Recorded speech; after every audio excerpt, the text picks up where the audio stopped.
Hi everyone, it's Sydney from Sydney Mar Wellness. I'm here this afternoon. It's Friday, so getting ready for the weekend, but it is my last video series of my Chinese New Year celebration. And as we've been talking about all week, different Chinese customs to celebrate the new year, what the year of the fire rooster has to bring for us, and a few more of the wonderful things that my family has enjoyed throughout the years.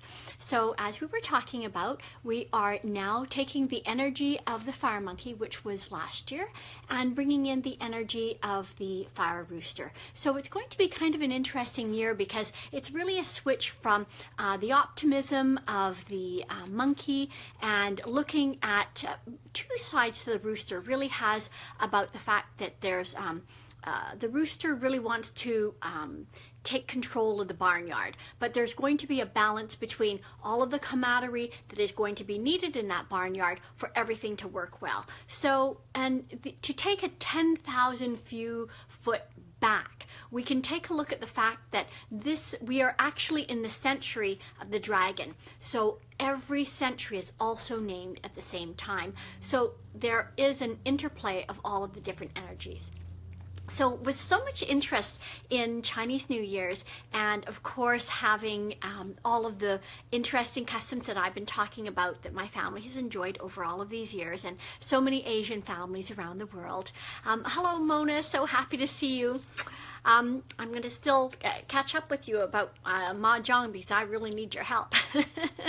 But as I was saying, what's interesting is there's so much interest in China these days that a lot of people have actually circled back and asked me, gosh Sydney, you've probably wanted to go to China and visit, and you know what, I have been blessed. I have had the pleasure of showing my fashion collections in Beijing for a number of years, and it really was interesting to travel back after having my own family customs here in Canada, and then to go to see how life is in China. So if you're interested in traveling to China, maybe you want to go on a visit to see some temples and see some palaces, see what life is like in Hong Kong or Shanghai or Beijing, I have a few tips and tricks, tips and tricks to share with you. So first of all, what you may or may not know is that when you go to China and you're brushing your teeth, you do need to be a little bit careful. You need to use the bottled water that they provide for you.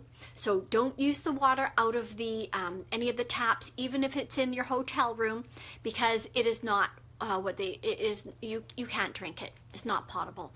So there will be a couple of bottles of water there for you. So you're gonna have to brush your teeth with that water, rinse, but don't take the habit of going back to the tap and opening it and rinsing your toothbrush, because you're going to be in big trouble because the water is not potable there. So that's my trick number one. The other thing is that, because of the different types of foods, and they also like very spicy foods, you may want to look at bringing along some Imodium or some Gravol, just in case you make a little boo-boo and your tummy's going to be upset. The air quality is not absolutely fabulous, so do check the air quality if you're going to look at what's going on, because when I was first going there, that was just when I got out of the hospital. And I did have commitments over there, and my lungs weren't in 100% shape, so my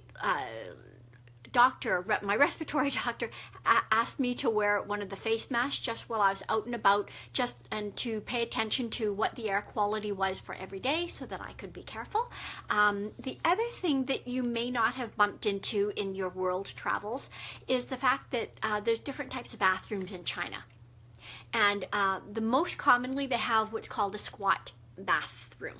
So they look like they have the regular bins and the doors and all of that, but once you go in, there's no actual seating toilet. So you may want to just be aware of that, because it's a little bit complicated to navigate that if you're a lady. So, like pulling up the skirts and just making sure that you don't fall down. I know these are really ridiculous things, but you have to think about it.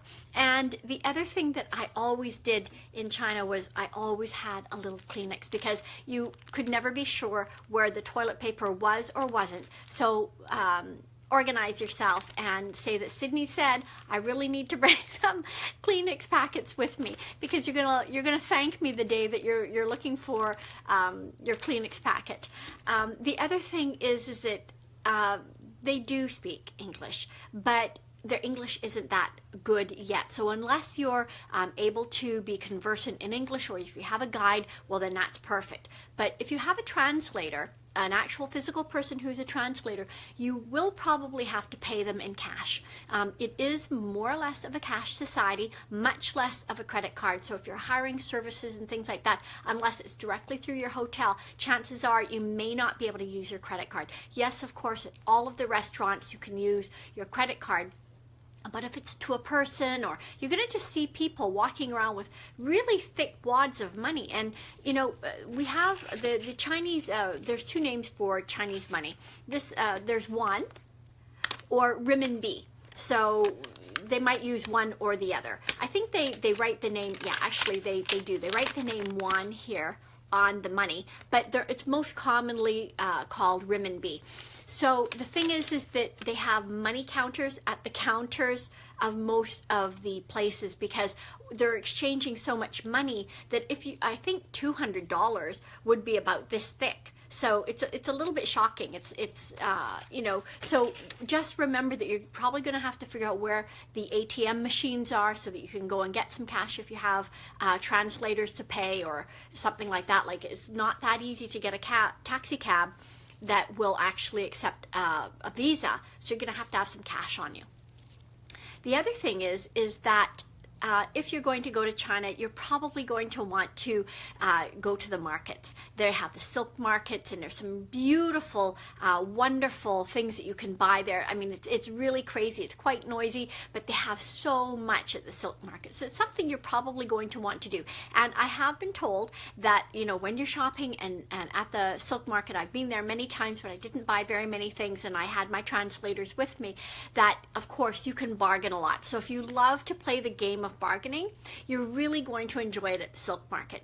But the other thing that they have at the silk markets is they have, you know, on the outside, they have a lot of food places. So, you know, outside food vendors and all of that. And you're probably going to be walking and talking and thinking, oh, I'd love to have something to eat. So I'm going to tell you one of my tips and tricks that actually comes from my cousin Patrick, who is a doctor. And he used to travel with backpack all through China. And he said, Sid, the way I survived traveling through China was really, he said, if I was going to eat something on the side of the street and it was being cooked and so delicious, you have to watch how they're handling it.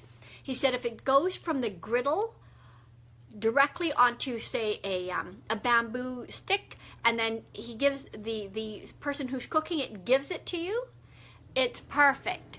You can be sure that it's going to be in good shape and that you can eat it.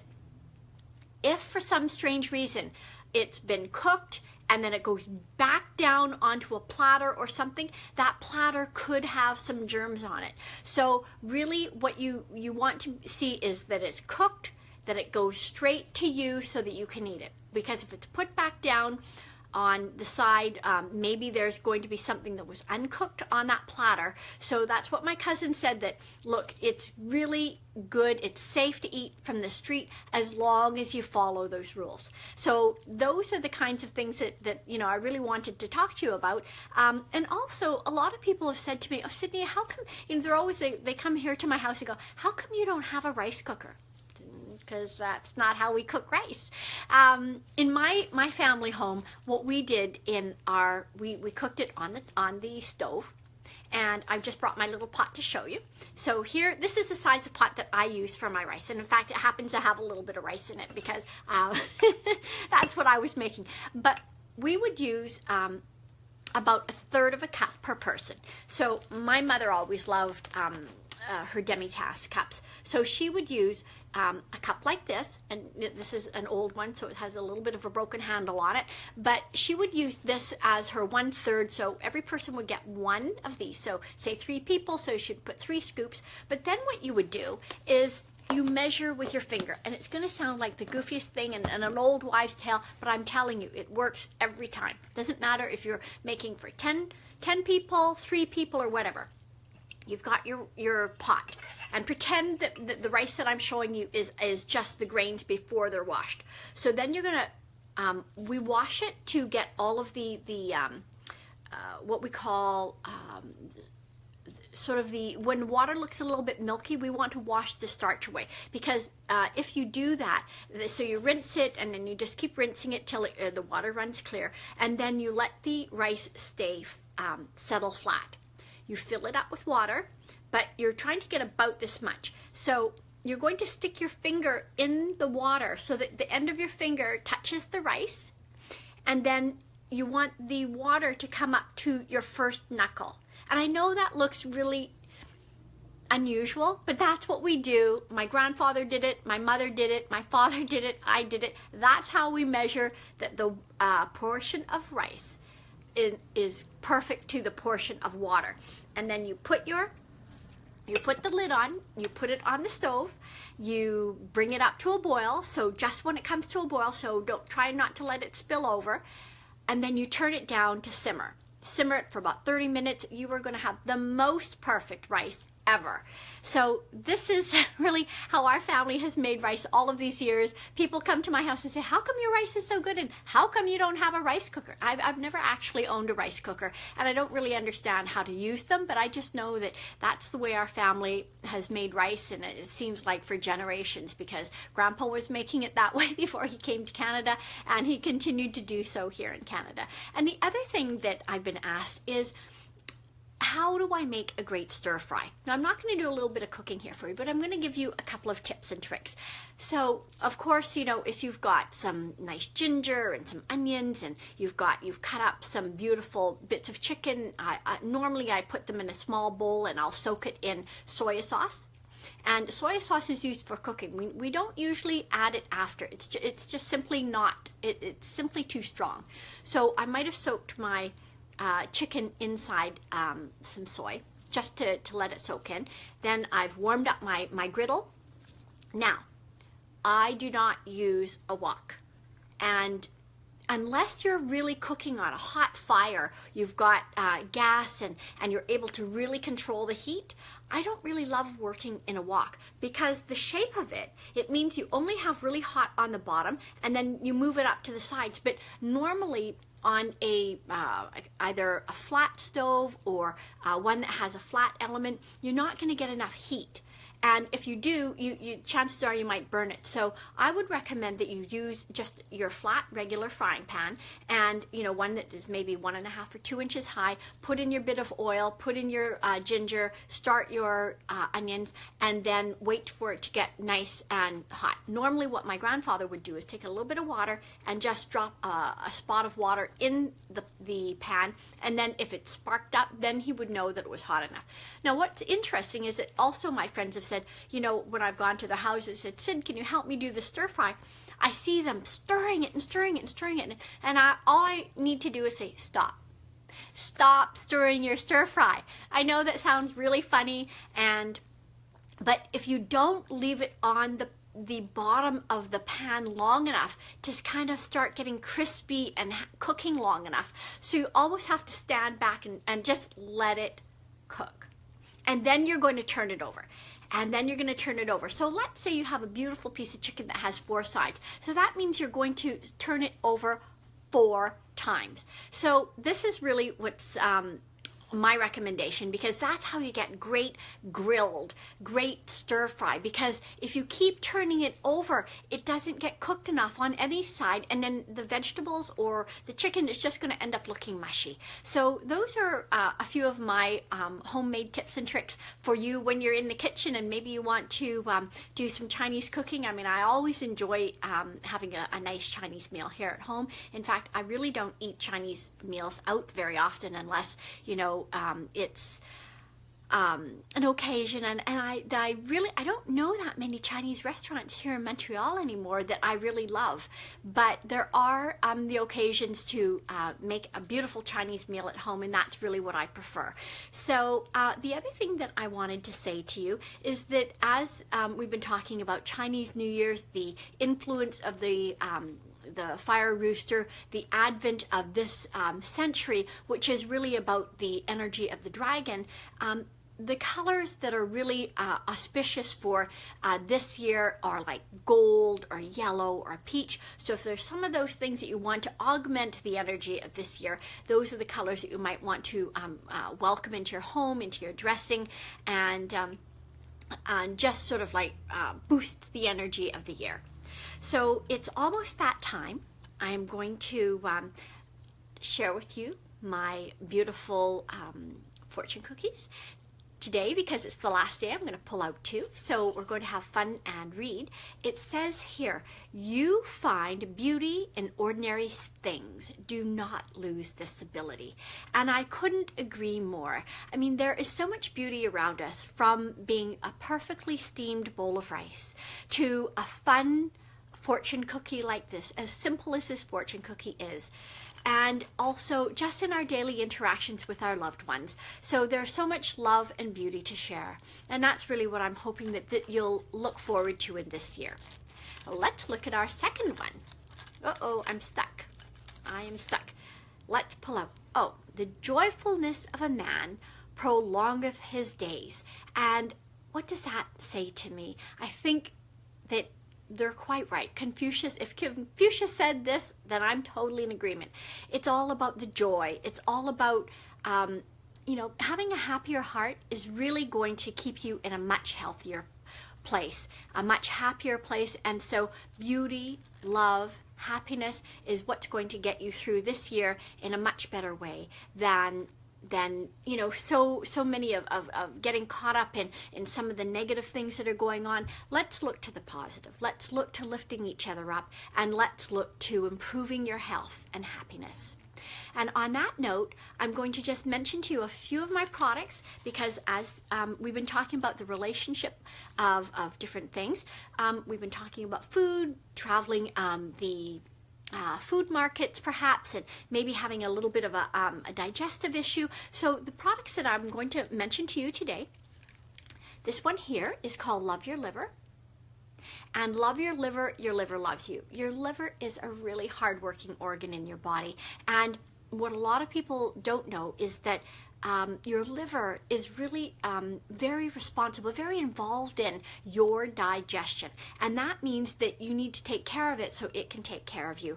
And when we talk about, you know, your hormones and things fluctuating, the liver actually has about 500 functions. And that means that if your liver's happy, your hormones are going to be happy, your skin's going to be happy, your digestion's going to be happy, so it flows through. So if you're thinking about how to improve your health, maybe it's going to be some great fruits and vegetables, maybe it's going to be because you're just had, you know, you went to the regular store and maybe it had some metals in it, maybe it needs to detox, because this product actually detoxes your liver as well as regenerates your liver tissue. So if someone has a little bit of cirrhosis of the liver, someone has had maybe too many antibiotics and their system is just, their poor liver, which is a filter, just is a little bit gummed up, then you might need to detox it, and then you need to regenerate the liver tissue.